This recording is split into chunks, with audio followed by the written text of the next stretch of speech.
മഞ്ചേശ്വരം ഹൊസങ്കടി വാണിജ്യ നികുതി ചെക്ക് പോസ്റ്റിന് സമീപം ദേശീയപാതയിൽ അലക്ഷ്യമായി പാർക്ക് ചെയ്ത ചരക്ക് ലോറികളും ടാങ്കർ ലോറികളും സർക്കാർ നിർദ്ദേശിച്ച 4 ഏക്കർ സ്ഥലത്തേക്ക് മാറ്റിസ്ഥാപിക്കുക, ചെക്ക് പോസ്റ്റിൽ കമ്പ്യൂട്ടറൈസ്ഡ് സ്ക്രീനിംഗ് സംവിധാനം നടപ്പിലാക്കുക തുടങ്ങിയ ആവശ്യങ്ങൾ ഉന്നയിച്ചുകൊണ്ടാണ് പൗരസമിതി പ്രവർത്തകർ ഈ മാസ അന്ത്യത്തിൽ ഉപ്പളയിൽ ദേശീയപാത ഉപരോധിക്കുന്നത്. നിരവധി അപകട മരണങ്ങൾ നടന്നിട്ടും സിഗ്നൽ വെളിച്ചം പോലുമില്ലാതെ വഴിയരികിൽ നിർത്തിയിരുന്ന ടാങ്കർ ലോറിക്കിടയിൽപ്പെട്ട് ആളുകൾ മരിക്കുന്നത് പതിവാണ്. കോടികളുടെ വരുമാനമുള്ള ചെക്ക് പോസ്റ്റിൽ അധികൃതരുടെ ഒത്താശയിൽ വൻ അഴിമതിയാണ് നടക്കുന്നത്.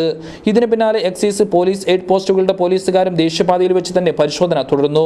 അത്യാഹിതം സംഭവിച്ച് മംഗലാപുരം ആശുപത്രിയെ ആശ്രയിക്കുന്ന രോഗികളും എയർപോർട്ടിൽ പോകുന്ന പ്രവാസികളും ദുസ്സഹമായ യാത്രാ ദുരിതത്തിന്റെ ഇരകളാണ്.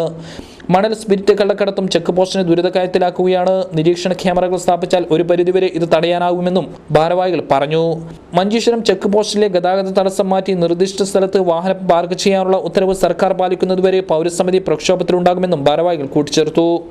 മഞ്ചേശ്വരം ഹൊസങ്കടി വാണിജ്യ നികുതി ചെക്ക് പോസ്റ്റിന് സമീപം ദേശീയപാതയിൽ അലക്ഷ്യമായി പാർക്ക് ചെയ്ത ചരക്ക് ലോറികളും ടാങ്കർ ലോറികളും സർക്കാർ നിർദ്ദേശിച്ച 4 ഏക്കർ സ്ഥലത്തേക്ക് മാറ്റി സ്ഥാപിക്കണം എന്നാവശ്യപ്പെട്ടുകൊണ്ട് മംഗൽപാടി പൗരസമിതി പ്രവർത്തകർ ഈ മാസം അവസാനം ഉപ്പളയിലെ ദേശീയപാത ഉപരോധിക്കുകയാണ്.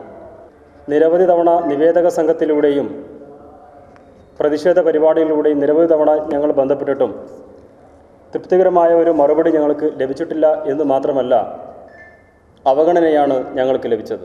അതുകൊണ്ട് തന്നെ ഈ ഗതാഗത തടസ്സം മാറ്റി സ്ഥാപിക്കുന്നത് വരെ ഞങ്ങൾ സമരപരിപാടികളുമായി മുമ്പോട്ട് പോകുമെന്നും വാർത്താ സമ്മേളനത്തിൽ പൗരസമിതി ഭാരവാഹികളായ KF ഇക്ബാൽ, മഹമ്മൂദ് കൈക്കമ്പ, മുഹമ്മദ് സീഗൻഡടി, അമീദ് കോസ്മോസ്, കൊട്ടാരം അബൂബക്കർ തുടങ്ങിയവർ സംബന്ധിച്ചു.